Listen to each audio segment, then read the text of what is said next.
Good morning everyone. आज है Sunday का दिन और मॉर्निंग में मैं संडे के दिन बहुत लेट उठती हूँ क्योंकि मैं सैटरडे नाइट को मूवीज़ देख लेती हूँ। कुछ रात को खाने के बाद जब मुझे 11 बजे भूख लग जाती है मैं पकौड़े बनाकर खा लेती हूँ। तो यही अकेले रहने का फ़ायदा है कि आप कभी भी कुछ भी बना के खा सकते हो। और नुकसान भी बहुत सारे हैं अकेले रहने के, लेकिन हमें मोटिवेट रहना है और बहुत सारी चीज़ें हमें लाइफ में आगे बढ़ने के लिए सेक्रीफाइस करनी पड़ती हैं। तो उनमें से एक है अकेले रहना अपनी फैमिली से दूर। तो सबसे पहले उठ के मैं पढ़ाई कर लेती हूँ कुछ न कुछ।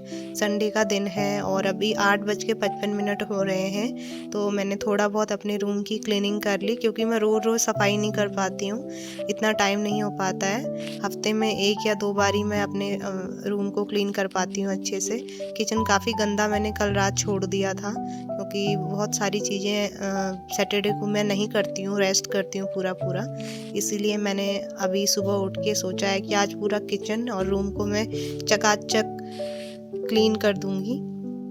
बर्तन धोना मुझे बिल्कुल भी नहीं पसंद है, लेकिन सबसे ज़रूरी बात ये होती है जब आप अकेले रहते हो तो आपको अपना खाना यानी कि जो भी आप बना रहे हो वो घर पे बनाओ। जो भी आप खा रहे हो वो हेल्दी होना चाहिए, क्योंकि अकेले रहते रहते अगर आप बीमार पड़ गए तो आप किसी से हेल्प नहीं ले सकते हो। किसी भी सिटी में अगर आप रहते हो, बड़ी सिटी में रहते हो, छोटी सिटी में रहते हो, सबसे ज़्यादा ज़रूरी होती है हेल्थ। अगर मेंटल हेल्थ, फिज़िकल हेल्थ अच्छी नहीं है तो कुछ नहीं कर पाओगे। तो आपसे बातें करते करते मेरे बर्तन भी कंप्लीट हो गए हैं। देखिए कितने सारे बर्तन मैंने धो दिए हैं। ये ज़्यादा बर्तन इकट्ठे इसलिए हो गए हैं क्योंकि मुझे 7 साल कंप्लीट हो गए हैं बाहर सिटी में रहते रहते। ये कल शाम में अपनी सब्जियों का 1 हफ्ते का स्टॉक लेके आई हूँ। इतना काफ़ी होता है क्योंकि मैं बीच में दाल वगैरह भी बना के खा लेती हूँ। थोड़ा सा स्ट्रेचिंग की, योगा किया, क्योंकि ज़्यादा मैं संडे के दिन अपने आप को तकलीफ़ नहीं देती हूँ। माइंड रिलैक्स हो जाता है इतने से करने से। उसके बाद फटाफट शावर ले लिया और अब मैंने आलू उबालने के लिए रख दिए हैं। फटाफट आज मैं बनाऊंगी गर्मा गर्म आलू के पराठे और चाय। अकेले रहते रहते आप एक चीज़ का ध्यान रखें कि आपका रूटीन परफेक्ट होना चाहिए। किसी पे डिपेंड नहीं रहना है, किसी के आगे आपको हाथ नहीं जोड़ने हैं कि आप हमारे लिए ये कर दो। इंडिपेंडेंट बनना बहुत ज़रूरी है, पैसे से भी और अपने काम से भी। हाँ, अगर आपकी सैलरी बहुत अच्छी होती है, आपका बिजनेस बहुत अच्छा है, तो आप अपने कुछ काम को, खाने पीने के काम को, साफ़ सफाई के काम को आउटसोर्स कर दो, वो समझ में आता है।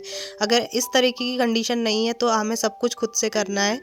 तो आप एक चीज़ का ध्यान रखें कि सारी चीज़ें खुद से करनी ज़रूरी होती हैं। मैंने इस साल 2025 में टारगेट लिया है कि मैं एक नई लैंग्वेज सीखूंगी, पर अभी तो मेरी जो फॉर्मल इंग्लिश है वही बहुत ख़तरनाक हो रखी है। मैं उसको ठीक करने की कोशिश कर रही हूँ। तो मैं एनसीईआरटी की इंग्लिश ग्रामर पढ़ रही हूँ। मेरे पास पुरानी एक रखी थी। तो आज धूप काफ़ी मंद है और बाहर मन नहीं लग रहा था तो मैं अंदर चले गई। उसके बाद मैंने पराठा बनाया अपने लिए। अब मैं पराठा खाऊंगी आराम से, कुछ न कुछ करूंगी, मार्केट जाऊंगी। और आज संडे का दिन है, एंजॉय करने का है। बाय, मिलते हैं, बाय बाय।